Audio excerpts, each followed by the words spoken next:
Hi everybody, today I will be talking about how to extend Brandt's Speedup Theorem from local to run-based full information model. This is a conjunct work with Pierre Fregnault.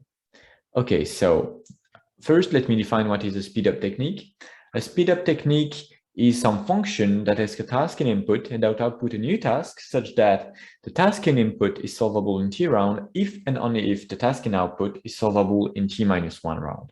Okay, so once you have this, you test your favorite task and you want to iterate this function on it such that you obtain a new task phi r of pi, and you ask yourself, is this task trivial or not?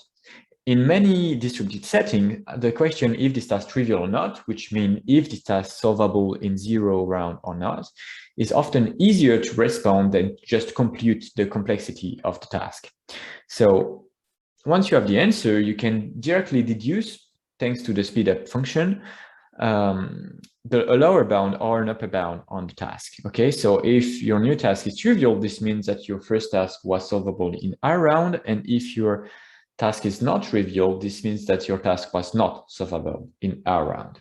Okay, so what Brandt did is construct a speedup function for the local model for LCL t-independent task. In fact, for a very small variant of the local model, which is the anonymous local. I will define this just after.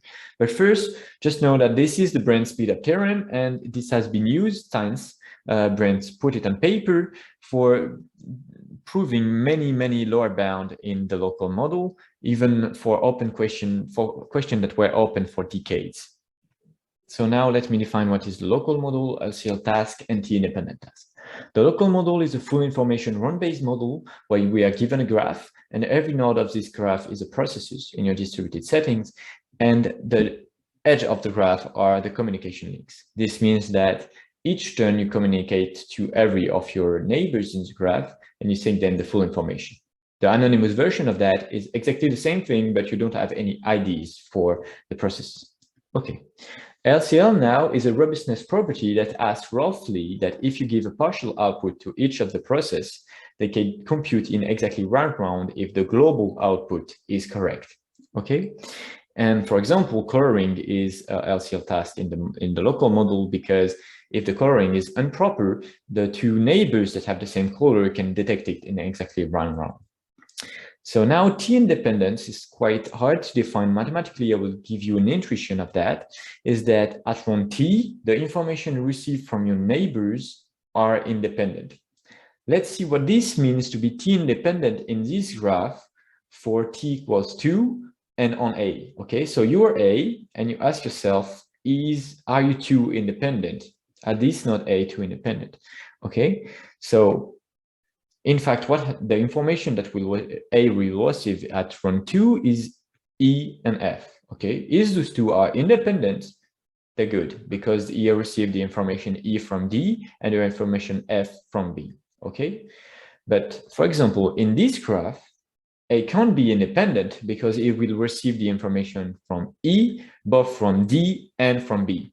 This means that if first you look at the message from D, it will receive the input of E, and then you look at the message from B. It's not possible for B to send a new message with a new input for E. Okay, so this means that the message the message received from D is not independent of the message you received from B.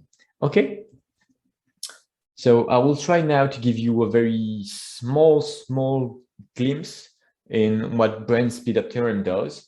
And I will not even describe what is the new task, phi of pi, but I will try to describe how we solve it, because I think this is the key idea. So let's focus on some node A of your graph in the local model, and you will compute all the possible output for A in some specification of what B will send, C will send, and D will send. Okay, so we'll reconstruct a set of sets for B, for C, for D. For now, let's concentrate on B. So for example, for B, we will fix an input for B. So for example, orange. And then you will ask yourself, what are the other possible input for C and D? Okay. And for all those inputs, you will compute the output for A. that you can compute because you have a type pi that is solvable in theorem. So you mean that you have an algorithm that can compute a legal output for A in theorems. Okay, so once you have this, you also compute for any colors for C and for D, and you put it in S, B orange. Once you're done with it, you color B in blue and you ask yourself the same question. Okay, so you have this set of sets that contain only possible output for A, and this is all the future of A. Okay, so in fact, the main idea in Brandt Speedup theorem is to emulate your future and to class it in some sets in a very smart way. Okay, so now what we did in our paper is we ask yourself, can we apply the Speedup theorem to more diverse class than the local model? But first, we need something to talk about many model. Okay, so the answer is combinatorial topology, because combinatorial topology can describe many models. For example, you have this model that doesn't have any name, so you have 4 processes, and the arrows means that, for example, here D received from B, and B also received from D. Okay, for example, here D sent to B, so B received from D, but D doesn't receive from B. Okay, so what I mean by those graph is that any of these two possible communication can happen. Okay, and I will represent it as a simplicial complex. Okay, the following simplicial complex. And the very interesting thing is that if you look at the edge of those two pyramids, each of these pyramids represent one possible communication patterns. So in the middle of those pyramids, there are both the node red and blue, okay, receiving from B and C and A and D. So this means that if you look, this means that B, for example, the node blue, can't know in which of the communication patterns he send messages, because he only received from the same people. So you can only differentiate from communication patterns when you receive from different people. Okay. So this is a very broad class of complexes, and this defines a very broad class of model. The main constraints are that it's run-based, full information, and fixed communication pattern. Okay, but in fact, there is a lot of examples that I can give you that are in this class. For example, local is in this class. Weight-free, which is an asynchronous model with atomic snapshot, is in this class. T-resilient is also an asynchronous model, is in this class. And for example, the hypergraph version of local is also in this class. Okay, so let's call big M the class of all such models. First, what we need to do in order to extend Brandt's theorem is extend the definition of LCL and T independent, because they are intricately local definition. Okay, so I won't give you here what is new definition properly, but I will just give you a glimpse of what could be LCL and T independent task in not the wave-free model. So for example, the two renaming is LCL and T independent in the wave-free model. So let's just focus on LCL first. So why is it LCL? Because renaming is a problem of you get some IDs at the beginning and you want to rename in a subset of IDs, okay? And you can always know if a solution is correct as long as there are no people with two same IDs and the IDs are not too big, okay?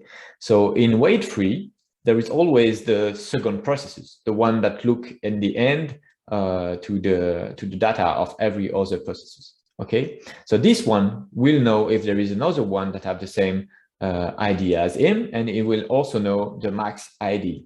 Okay, so this is LCL, but consensus is not LCL.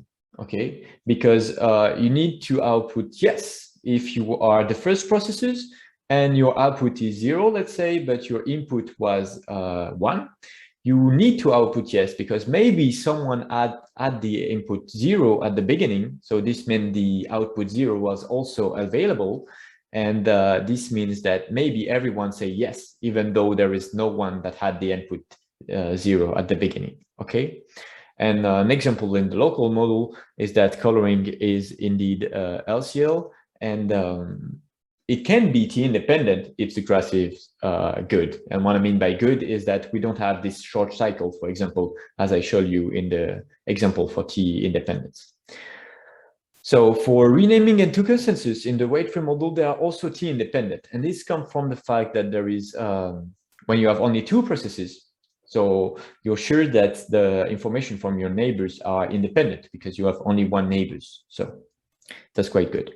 One other example, pretty interesting in itself, is that the hash local model contains models, graphs, that are with a loggers and satisfy the t-independence, which is not true for the local model. We saw that if there is a cycle, this means that you have some kind of dependency between the processes. But here, you don't have any independency. You don't have any dependency, even though there are big clicks. Okay, so this could be useful in itself to prove new theorems. And as I mentioned, every task on two processes in weight-free are in fact t-independent. Okay, so now we can announce our new theorem for generalized Brandt speedup theorem, which is just a new speedup function that works in any model as long as LCL and t-independent task are concerned. In fact, we abstract the definition of t-independent and LCL from the model, so we can be a bit more precise in our speedup theorem. So this means that we have the first implication, so your task is solvable in t1, then the new task is solvable in t-1 round. We only need the t-1 independence, okay? And for the second implication, so your new task is solvable in t-1 round, then the first one is solvable in t round, we only need to be LCL. So now, as an application of this new theorem is consensus in the weight-free model on two processes. Okay, so first mind that weight-free is quite different from local. In one way, we have one asynchronous model, and in the other way, we have full synchronous model. And consensus is not even LCL. So this is a perfect example of how the general Brandt speedup theorem could lead to many improvement in the lower bound in many different models. Okay, so consensus, you just want to agree on one bit. You have two processes that want to agree on one bit, and the only constraint is that the bit they agree on needs to be one of the outputs of one of them or the others. Okay, so corollary of the theorem is that consensus is not solvable in weight-free for two processes. Okay, why so? I will try to give you a glimpse of the proof. Of course, it will not be complete because it's a bit quite more rigorous. But what you do is you apply this speedup theorem and you consider the legal output in your new task, okay? And you need to believe me in this point, but you can find a function so that if you have any legal output for your new task, then you can map it on 0 and 1 and map it then to a legal output for consensus, which means that your new task is harder in the sense that it contains consensus, okay? But by definition of speedup, it's also easier than consensus because it should be one run easier, okay? So there is only one way this could work, is that either pi is trivial or unsolvable, okay? And it's pretty easy to answer that consensus is not trivial in the weight-free model. Okay, so you directly know that consensus is in fact insolvable in the model. Okay, that was the end of this just little application to show that there is hope to use the general Brandt speedup theorem to give a very broad technique to design lower and upper bound. Thanks a lot.